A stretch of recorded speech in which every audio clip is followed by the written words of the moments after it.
rushing game. But he set all of Michigan's passing records and the Big Ten passing record too. All of that while doubling, not only as a two-time All-American, but a baseball star too. Rick the Peach Leach. Rick Leach has known nothing but athletic success since his teenage years in Flint. Born in Ann Arbor, Rick was raised in Flint and is one of the all-time athletes to come out of a city that has produced so many. A three-sport star at Flint Southwestern High School, Rick concentrated on football and baseball in college at the University of Michigan. He passed up a chance to be a $100,000 bonus baby with the Philadelphia Phillies to play football at Michigan. It was there Bo Schembechler did the unheard of, making number 7 a starter in his freshman season. Leach showed that indeed Bo knows football. He led the Wolverines to a second-place finish and an Orange Bowl berth as a freshman.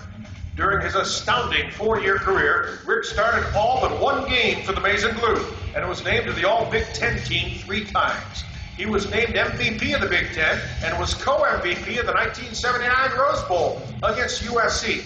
In fact, under Leach's guidance, the Wolverines played in the Rose Bowl 3 straight years. An All-American at Michigan in both football and baseball, Rick was a first-round draft choice of the Detroit Tigers in 1979 and went on to play 10 years with 4 different Major League teams. You can almost hear the sounds of the late Bob Ufer barking out, "Touchdown, Ricky Leach," still today. And tonight we welcome Rick Leach into the Michigan Sports Hall of Fame. And to help do so, his inductor, the legendary high school football coach from Brother Rice, Al Picasso.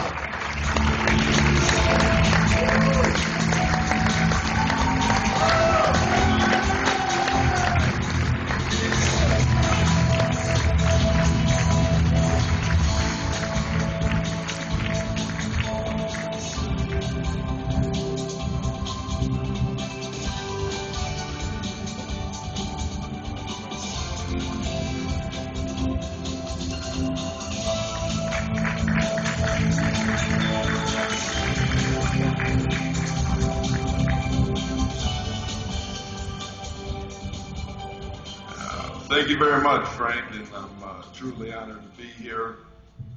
I'm very humbled to receive this honor, and I thank God for the many blessings that He's bestowed upon me.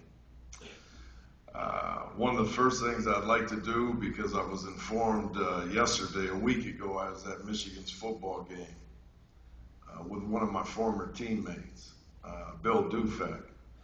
We were waiting for Michigan's team bus to come, and we saw Ron Kramer come by in a golf cart. And we said hi and exchanged a few words, and Billy had asked him how he was doing, and his answer had surprised me a little bit. He said, "I'm old and I'm tired." And so when I heard before the Notre Dame game what had happened that morning, and then Jim had informed me yesterday that originally that Ron was going to be the presenter here, it truly touched my heart and brought back a lot of memories of what Michigan means to so many of us and how deeply embedded it's in our heart. Speaking of that, I guess with Michigan, when I first saw one of Terry Foster's 5 Most Treasured Stories, brings back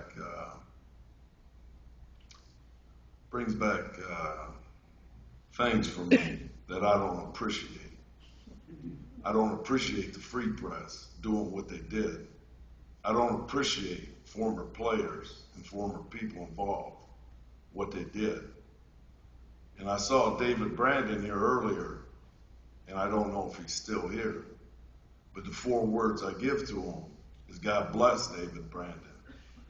Because when he came here and took over and has been here 6 months, and what he's did and what he's accomplished, and led our university through one of the most troubled times since I've been around, I felt that somebody finally told the truth about what's happening here.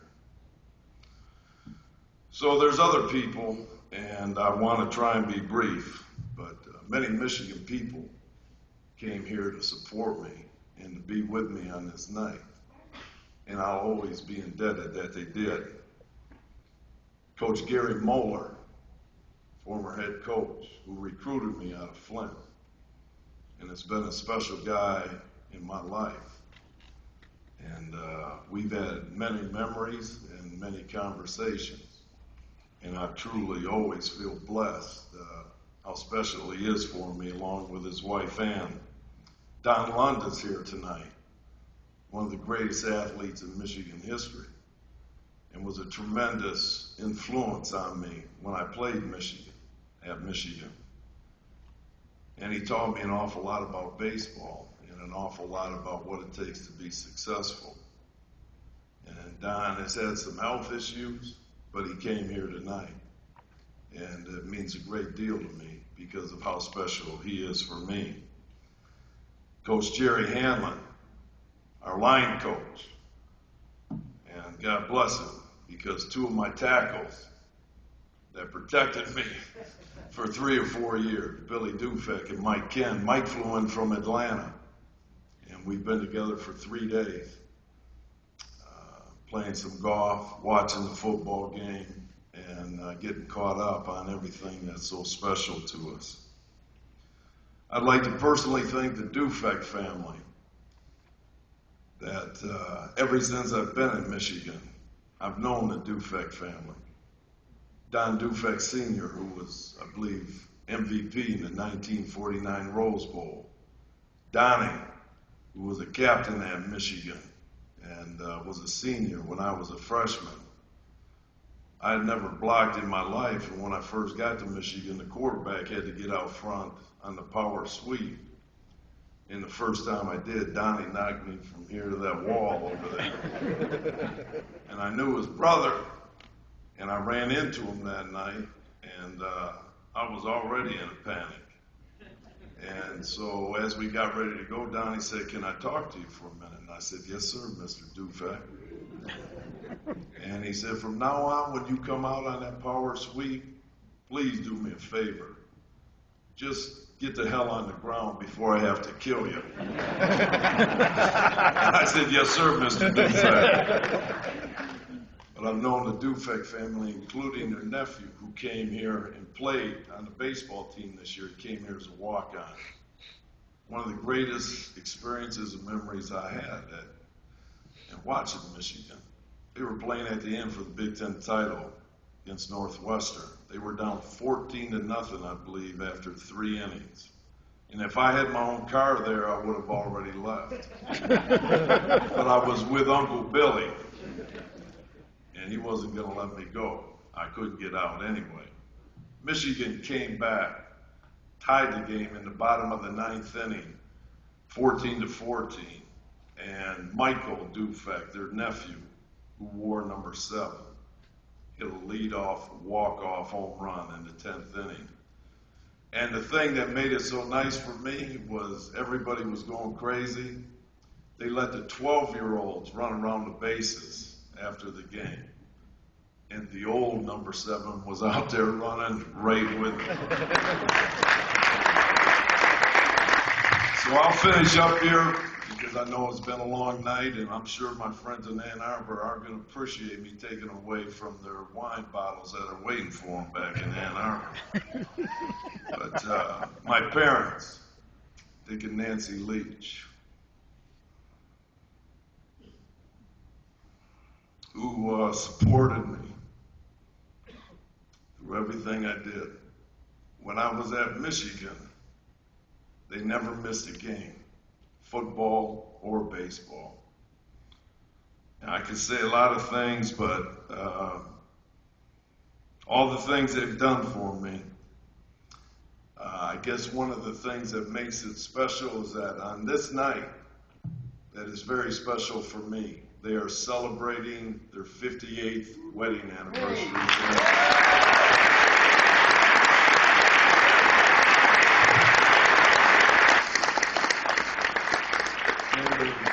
And to finish, my wife, that has been with me since I'm 15 years old, because she's been through a lot. And when I was playing professional baseball, in many ways she had to be the head of the household. And she had to travel at different times with 3 young children, to spring training, to whatever city I was going to, and then again home. And so I always appreciate her support and all the things that she's done for me in my life. My 3 boys who are here, I've always tried to set an example, and it always hasn't been the best. And so I'm proud of where I'm at today, and proud of things I've done to get there. But all 3 of my sons are here. 2 of them have graduated from the University of Michigan, and my 3rd one is going into his junior year. So my sons, Michael, Matthew, and Ryan, who are here, I love them to death. And I hope they love their dad to death, because I just got them 4 tickets down at South Bend, Indiana for the Notre Dame game. And they didn't even take their dad. I'm proud to be here. I'm proud that I can represent the state of Michigan and be in this hall. As I look around, many of are my friends, coaches, people I followed through my career, and I'm proud that I can be here with all of you. And I will do my best to uphold the tradition and the honor of this hall. Thank you very much. Go Blue.